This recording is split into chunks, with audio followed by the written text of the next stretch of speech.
Oppression, brutality, and anarchy. How did Iraq become like this? Well, let's try and find out. That's what we're gonna do.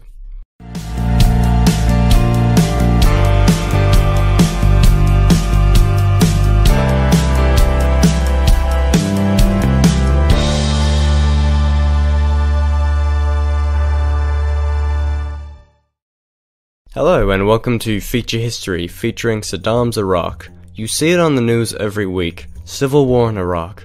What is it about? Why did it happen? And who's to blame? I'm going to attempt to take a step back from any kind of finger pointing here and just get into the plain old facts of how Iraq became like it is today. That means no Bush did it, goddamn Jews, or any kind of larger conspiracy. Plus I imagine the comments will take care of those for me. I'm sure just about anyone old enough to process the words I'm saying remembers Saddam Hussein, the presidential dictator of Iraq. But who is he really? What did he actually do? And why was he public enemy number one? These are the questions I'm going to attempt to answer.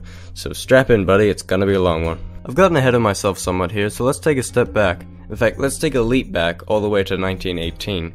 The Ottoman Empire is defeated in the First World War, and the British and French get to work doing what they do best: empire. Ottoman territory is partitioned vaguely into what we have today, and the state of Iraq is born under British control. The British took it upon itself to select Sunni Arabs for the position of power in government and ministry, despite the majority of the population being Shiites. They also decided the government would be a monarchy with Faisal I of Iraq at its head. It wasn't until 1932 that the Kingdom of Iraq became an independent state at the request of Faisal. The people of Iraq, though, were not pleased with serving under the Syrian Hashemite dynasty, and several high-ranking officers known as the Golden Square staged a coup in 1941. The British were able to beat back the disgruntled officers in the Anglo-Iraqi War and keep the king and his dynasty in power. Despite this initial coup being a failure, it set a trend, and it became clear to onlookers that Iraq was not a stable country in these turbulent times. In fact, Iraq would face much government instability in the Arab Cold War to follow, which would span from 1952 to 1970.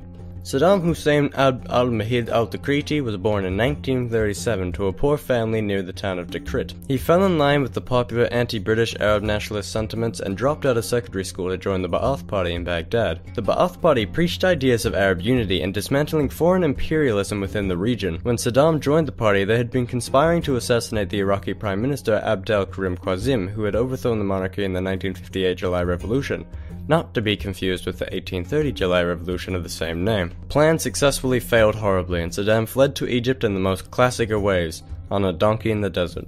He didn't return home until the 1963 coup that saw members of the Ba'ath Party and Abdul Salam Arif take power. Tensions grew between President Arif and the Ba'athist leader of choice Ahmed Hassan al-Bakr, for who truly held more power. Despite the unease within the new Iraqi government, discussions began between Syria, which had recently seen its own Ba'athist revolution, and Egypt for unification. Al-Bakr decided at the same time he would not allow himself to be second fiddle to Arif, and the Ba'athist members of the government threw Arif and all other non-Ba'athist members out of the cabinet to secure a fully Ba'athist regime. Saddam began his own push for power within the government, attempting to work his way up the chain of power, but negotiations of unity broke down and the Ba'athist Party in Syria and Iraq were split. Arif saw weakness in the Ba'ath Party in Iraq and led a counter-coup against them, putting Saddam's plans to a halt, and he, like many other Ba'athists, were imprisoned. Arif continued to reign as president until a plane crash saw his demise. When his brother succeeded him, the Ba'athists were able to trigger a bloodless coup and place al-Bakr as president in 1968. Releasing Saddam from prison in the process. Saddam, being a distant relative of al-Bakr, soon became his vice president and took it upon himself to purify the government, clearing all those dissidents through either imprisonment, torture, or execution. A decade later, in 1979, Saddam was able to apply pressure and persuade al-Bakr to retire, having Saddam sworn in as the new leader of the republic. To ensure a secure transition, Saddam ordered the execution of dozens of top-ranking officers. Saddam had done it. After decades of work, he had secured the position as the 5th president of Iraq at 42 years of age. He wished to flex his newfound power and show the world the superiority of the Iraqi Arabs. He needed an enemy, someone to rile the people up against, and so he chose Iran for several reasons. First off was they were seemingly an easy target, recently coming out of a revolution that left the Ayatollah Khomeini leading a Shiite theocracy. They were unorganized, unproven, and had made a shit ton of enemies. They also had no friendly feelings toward Iraq either, as Khomeini proclaimed they would expand their theocratic ways across the evil secular nations that surrounded them. a nation like, just for the sake of example, Iraq. Of course, not everything was based on ideology. There's always a goal, if not multiple. The goals were to annex the region of Khuzestan, a predominantly Arab region under Persian rule, secure the Shatt al-Arab waterway which connected the economically vital Tigris and Euphrates rivers, and secure a nice big Gulf shoreline with some good oil fields. On the 22nd of September 1980, Saddam declared war in a surprise attack. He decided as a man with no military education and not even a secondary school pass, he would be the best fit for the supreme commander of the military strategy. His plan was so exceedingly cunning. He would order a third of his army to move across the northern border, securing the defense of Baghdad in case of any counterattack. He ordered another third of his army to move through the center, cutting off North and South Iran. And yet another third would move across the south, securing their objectives in Khuzestan. Or to simplify his strategy, he lined his entire army up on the border and told them to march forward. In Saddam's defense, he did expect the Iranians to almost immediately splinter, but then to criticize Saddam, he was completely wrong. His invasion served to cement Khomeini's rule, as he was able to rally his people behind the common enemy, a bit like almost exactly what Saddam was doing. Saddam also severely overestimated his own army's ability. He assigned them too many objectives at once and planned his strategy without even considering an Iranian defense. The Iraqis would quickly find themselves overstretched and over-encumbered and attempted retreat. Saddam wasn't very fond of this and executed any general who dared to do so. After executing about 3 of them, he ordered a retreat. Within 2 years, the Iraqi army had been forced onto the strategic defense, and Saddam considered a unilateral ceasefire. Khomeini refused, overestimating his own forces just like Saddam had. He demanded that Saddam be removed from power and Iran receive compensation. Take a wild guess at how Saddam felt about that option. Iran launched Operation Ramadan. Objectives were to capture Basra, Iraq's only port, and sprinkle a bit of destroyed infrastructure everywhere they went. With the war lasting as long as it did, Iraq still needed to make money, and so would run its oil trading through third-party countries such as Kuwait and Saudi Arabia. Iran decided that it didn't care too much about little old things like internationally witnessed war crimes, and continued on attacking Iraq's oil shipments, causing many of the world's powers to back Iraq against this menace. Iran, with only numbers and radical fervor to their name, launched attack after attack towards the Iraqis' entrenched positions, only to be slaughtered in chemical weapons attack and artillery barrages, heavily reminiscent of the Great War. By 1988, Iran had exhausted itself with persistent failure over the years. It lacked the resources to continue sending their men to the slaughter, only to be thanked with Scud missile attacks on Tehran. By April 1988, after having been gifted a substantial amount of resources and now prioritizing the benefits of mechanized warfare, Iraq was able to launch a large-scale counterattack into Iran. This would be the final breaking point. Khomeini accepted UN Resolution 598, calling for an immediate ceasefire on July 20th, 1988. Official peace would come later on the 20th of August, and most would consider the result as a stalemate. Iraq and Iran, though? Well, both believed they were the respective victors. Over 1 million had died and Middle Eastern affairs had been permanently scarred, but no side made any true gains.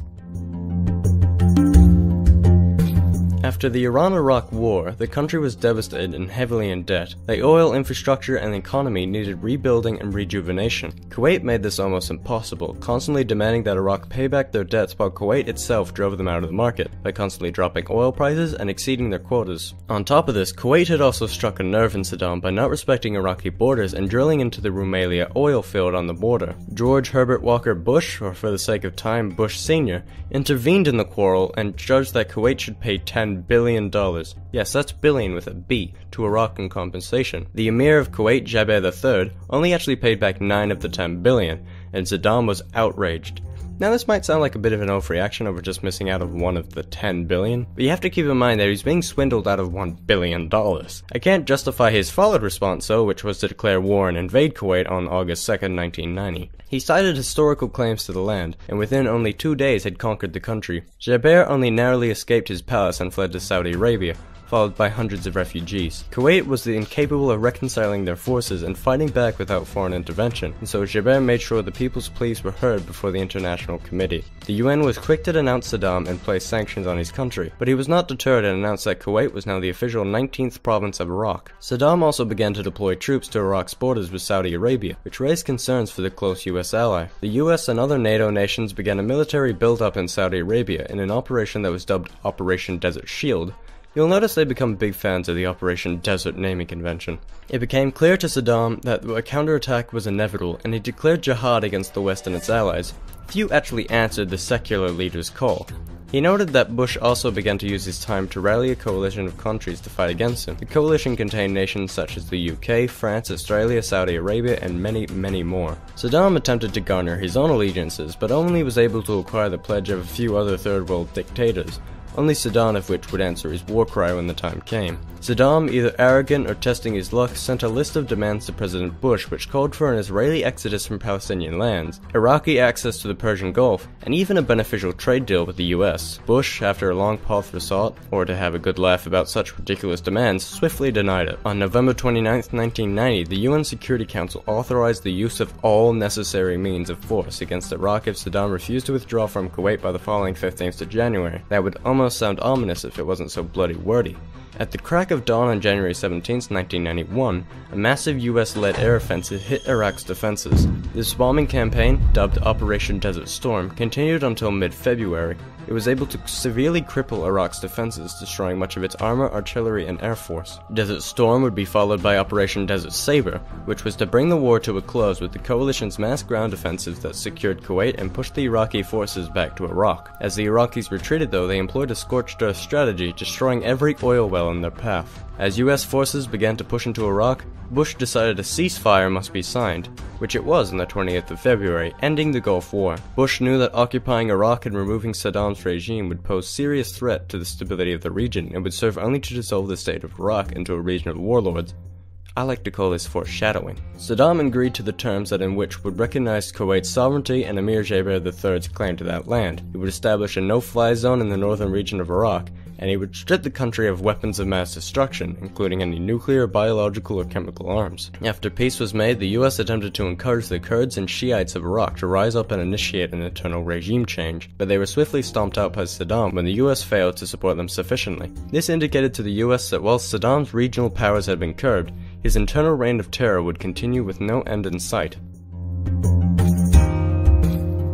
Iraq had been deeply scarred by its past two conflicts. Unrest ran amok, and the economic sanctions forced the people into either crime or starvation. Saddam was able to suppress two coups in both 1992 and 1993, and would make sure that those that dissent would pay in blood. The UN continued to harass Saddam, attempting to apply pressure for him to comply with the terms of the resolution that would see him destroy his stockpiles of nuclear, biological, and chemical weapons. Saddam would constantly refuse and fly in the face of the Security Council again and again. He would, though, allow himself just enough of a margin of freedom in his responses so that he could renegotiate if threatened with force. On September 11, 2001, the World Trade Center attack shocked the world. Saddam, though, seeing a psychological blow dealt to his enemies, publicly applauded the attacks. The new president, good old George W., or Bush Jr. for our sake, whilst not linking Saddam to the attacks directly, did feel that he was a threat in this new age of global terror. He would famously place Iraq alongside Iran and North Korea when speaking of a new axis of evil, and so the world was set for the Iraq War II, Electric Boogaloo.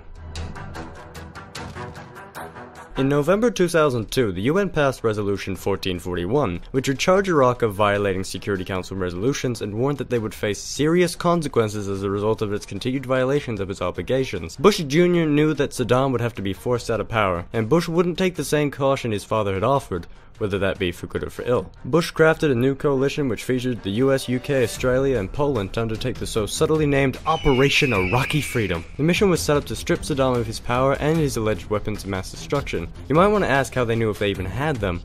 Well, sometimes you can just feel it in your gut, you know what I'm saying? You feel me? Bush would offer Saddam a chance for himself and his family to leave Iraq and avoid invasion, but Saddam has never stepped down from a war in the past, so why would he start now? Saddam proclaimed to his people, "It is without doubt that the faithful will be victorious against aggression," and then made sure he would be the hell out of harm's way when the aggressors came and defeated the faithful. 19 minutes after the deadline had passed, the coalition set in act their campaign of shock and awe, which it certainly would shock and awe the angry people back home. The coalition troops that had been stationed in Kuwait also began their push into Iraq, constantly cautious of chemical attacks and guerrilla warfare tactics. It took 3 weeks until the coalition forces were able to defeat the Iraqi army and secure Baghdad and all surrounding major cities. Back at home, President Bush made the announcement to the many critics and protesters of this unabashed invasion that all major combat operations had ceased on May 1st, 2003.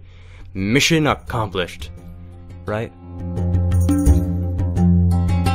War, like all things, except maybe like playing Reaper and Overwatch, is complicated. With the defeat of the conventional military forces of Iraq, dozens if not hundreds of insurgencies suddenly sprung up to happily fill the vacuum of power. The US attempted to soldier on, placing in power the long-oppressed Shiites, who then went on to suppress the Sunnis right back.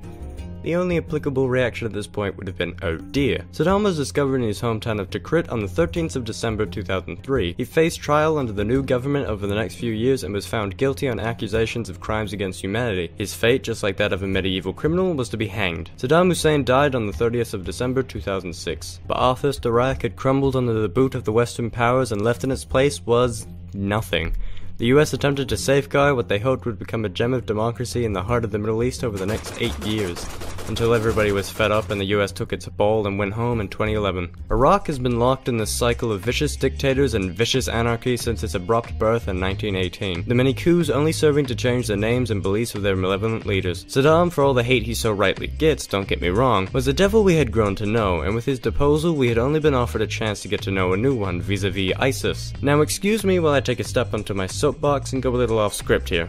Well, I say off script, it's written here, I'm just disclaiming that this is my own opinion. With everything we've discussed in this episode about Iraq, how it became like it was, and what has led it to look like it does now, we face very similar conundrums today, or at least as of my writing. I'm sure you've all heard about the evil dictator al-Assad in Syria, and how the heroic West hand in hand with the noble freedom fighters are going to kick him out and create this new democratic, freedom-loving, really good country, pinky promise, I swear dude, it'll be totally sick nation. If only. The US serves itself. This goes for them and every other damn country in the world. We're being told this narrative of how they're carving this path to a brave new Middle East, when all they're really doing is bullying every nation that doesn't want to play ball with Uncle Sam. We can hope all these deaths are not in vain and that a time of peace and prosperity is just around the corner for the region, but try hoping into one hand and shitting into the other and see which one fills up first. Those who do not learn from history are doomed to repeat it. Rant over. I apologize. Boy, that was depressing. The thing is with history, it's continuing to be made every day, and we can only hope that one day it'll wrap up into some nice little happy ending. But let's be real, it'll probably be something like Heat Death of the Universe that ends it. I'd like to thank everyone for the massive jump in subscribers, and for anyone that missed my separate announcement, I run a Patreon now, so you can click on it wherever I decide to put it. I'd like to thank all the people that are already pledging to me, and I'd like to personally thank Zedfer, because, well, he pays me the most money, and I like people that do that. I also suppose I should thank my friend BioGoji for helping me out with the research of this episode. He has his own shitty channel he begged me to put in the description, so watch that if you hate yourself. And that's it. Go click on something else now. Preferably one of my things. Leave.